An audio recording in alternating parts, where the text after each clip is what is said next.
조갑제 TV 시청자 여러분 안녕하십니까? 2020년 3월 25일입니다.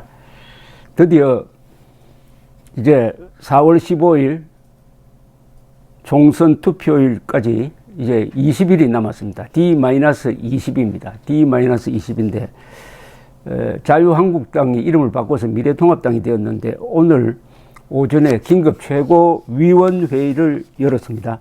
황교안 대표가 주재를 했는데 여기서 마지막 반격을 했습니다. 누구에 대한 반격이냐? 이 말승만은 공천관리위원회에 대한 반격입니다. 공천관리위원회가 결정한 네 지역의 후보자를 물리고 취소한 거죠. 공천을 취소하고 다시 최고위원회에서 결론을 내리기로 했습니다. 이곳은 문제가 된 네 곳은 어디냐 하면은 공천위원인 김세연 의원이 불출마한 부산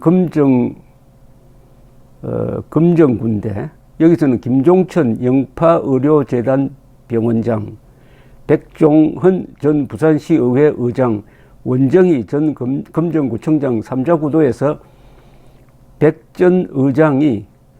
백종헌 전 의장이 배제된 채 경선이 말하자면 컷오프 된 채 두 사람이 경선이 치러져 가지고 김 원장이라는 분은 김종천 영파의료재단 병원장이 이겼는데 여기에 문제가 있다고 해서 다시 후보자를 정하겠다고 했는데 후보자를 정하려면 지금 경선을 다시 실시하기는 어렵고 아마 최고위원회의에서 어떤 한 사람을 지명하는 식으로 되지 않을까 하는 생각도 듭니다. 그리고 경주는 한번 제가 보도드린 곳입니다. 현역인 김석기 의원이 공천 배제, 이른바 컷오프 되고 박병훈 전 경북도의회 운영위원장과 김원길 통합당 중앙위원회 서민경제분과위원장 경선 끝에 박 전 운영위원장이 공천되었지만은 여러 가지로 뭐 지역 여론이라든지 전력이라든지 여기에 문제가 있다고 판단해가지고 공천을 취소해버렸습니다. 경기 화성 을은 청년벨트로 지정되어 한규찬 전 평안신문 대표가 전략 공천받은 곳이고 경기 의왕 과천은 이윤정 전 여의도연구원 퓨처포럼 공동대표가 전력 공천된 곳인데 이곳도 공천이 취소되었습니다. 최고위원회는 이들 네 곳에 대해 후보자의 경쟁력, 신상, 경선 방식 등을 이유로 공천관리위원회에 재심의를 요구했으나 공천관리위원회가 어제 원안을 고수하자 최고위원회가 직권으로 이를 무효로 했습니다. 그러니까 공천관리위원회하고 마지막 최후의 결전을 지금 하고 있는데 최고위원회가 직권으로 이를 무효라고 했다고 하니까 황교안 대표가 단단히 좀 작심을 한 것 같습니다. 최고위의 이번 결정은 오는 26일 내일입니다. 공천 중앙선관위 후보 등록을 하루 앞두고 전격적으로 이루어졌습니다. 회의에 참석한 통합당 최고위원은 지도부가 권한을 넓혀서 쓰고 있다는 생각이 든다. 빈자리에 공천위가 새롭게 공천을 한 인물이 내려올지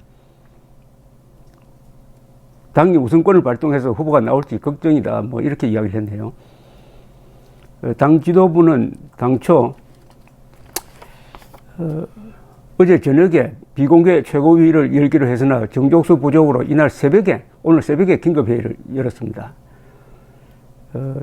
이런 긴급회의를 연 것은 황교안 대표가 그동안에 지역구 공천에 이렇다 할 영향력을 행사하지 못하면서 일부에서 리더십이 없다 하는 비판이 나오는 데 대해서 상당히 부담감으로 작용하다가 마지막에 이거는 이 네 곳은 문제다 해가지고 결심을 한 것 같습니다.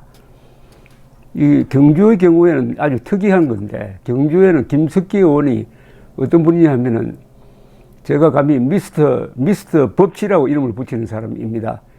2008년 광우병 난동을 당시 서울지방경찰청장으로서 성공적으로 진압을 했습니다.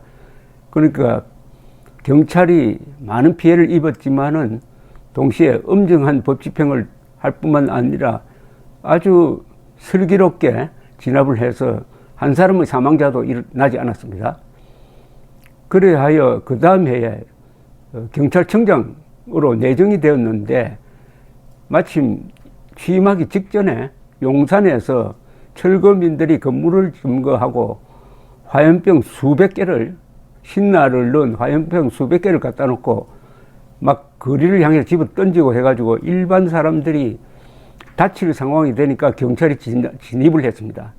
그래서 경찰관 1명, 그 농성 시위자 4명이 사망을 했습니다. 이걸 가지고 좌파 세력이 계속 용산 참사라고 이름을 붙이면서 경찰이 무리하게 공권력을 행사를 했다고 몰아붙였지만은 재판 과정에서 경찰의 진압은 합법적이었다. 문제가 없다. 그러나 여기 시위를 한 사람은 문제가 있다 해가지고 그 시위자들이 다 실형을 받았습니다. 농성 시위자죠. 이래도 계속 지금까지도 문제를 삼지만은 문재인 정권 들어서고 나서도 재조사를 했지만은 아무런 허물 발견할 수가 없어가지고 다른 사건과 달리 이 용산 방화 사건은 지금 뭐 거기에 따른 누가 책임질 사람도 책임질 필요도 없겠죠. 사과는 했는지 내 기억이 안 납니다만은 그건 뭐 통상적인 것이고 하여튼 법적으로는 문제가 없으니까 김석기 경찰청장은 공권력을 제대로 행사한 사람이고 또 이걸로 해가지고 이 사람 좀 피해를 봤습니다. 경찰청장 임명이 취소되고 그 뒤에 오사카 총영사, 이분이 일본통인데 총영사로 갔다가 2016년 총선에서 당선이 되었고 이분은 탄핵에 가담하지도 않았습니다. 그리고 2018년 지방선거에서 경주에서는 아주 자유한국당이 압승을 했는데 이번 공천 과정에서 컷오프가 됐습니다. 이게 문제죠. 컷오프. 경선 대상이 아니라 그냥 컷오프 됐습니다. 당신은 경선 대상도 안 된다. 아예 젖혀버렸다는 겁니다. 김석기 의원이 취재한 바에 따르면 그렇게 된 것은 용산 방화 사건 진압을 한 데 대해서 부담을 느끼는 마치 공권력을 과잉 행사했다고 좌파의 설득에 넘어가 가지고 김석기를 공천하면은 또 좌파들이 들고 일어날 것이다. 이게 황교안 씨의 종로구 선거에도 영향을 미친다. 누가 이런 논리를 가진 사람이 공관위원 속에 있어가지고 여론조사에서는 김석기 의원의 주장은 여론조사에서는 자기가 1등을 달리고 있었다고 하는데 경선 대상에서도 아예 배제해버리고 두 사람을 경선시켰는데 두 사람 다 문제가 있는 사람이고 한 사람은 민주당 공천을 받아가지고 경기도에서 출마해서 낙선한 전력도 있다. 뭐 이런 주장을 해왔는데 그 주장이 먹혀들었다는 생각이 듭니다. 그렇다고 김석기 의원이 공천을 받는다는 보장은 없는데 어쨌든 이 컷오프 방식, 현역 의원 컷오프 방식이 매우 위험하다 하는 것을 이번에 극적으로 보여주었습니다. 지금 새한국 운동을 펼치고 있는 서경석 목사가 줄기차게 지금 이대로 가면은 컷오프된 제일 좋은 예가 홍준표 전 대표입니다만은 컷오프된 사람들이 탈당을 해가지고 좀 여러 군데서 지금 출마를 하고 있는데 여기에 손을 쓰지 않으면은 표가 갈라져 가지고 지금 더불어민주당 후보가 당선되게 되어 있다라고 아주 어떻게 보면 좀 고독하게 계속 그 문제를 제기를 했는데 마지막에 가서 그 일부가 여기 보면은 서경석 목사가 제기했던 곳이 포함되어 있습니다. 여기 금정구와 경주 지역에 대한 이 컷오프에 대해서 문제를 제기를 했는데 그것 받아들여졌군요. 그래서 오늘 중으로 결과가 나온다고 합니다. 이걸 통해서 우리가 확인할 수 있는 것은 이 공천관리위원회, 미래통합당이 이번 선거에서 패배한다면은 공천관리위원회가 책임질 부분이 상당히 많습니다. 그런데 이 공천관리위원회 사람들이 주견이 없어가지고 좌파에 휘둘린다는 느낌을 많이 받습니다. 좌파의 논리를 당당하게 맞서서 분쇄할 생각은 하지 않고 좌파의 논리를 받아들여가지고 김석기 씨는 공권력을 확립한 그야말로 이 미래통합당의 정신과 맞는 사람인데 부담스럽다. 공권력을 확립한 사람이 부담스럽다라고 생각을 해서 기회도 주지 않고 경선에 기회를 주지 않고 잘라버렸다.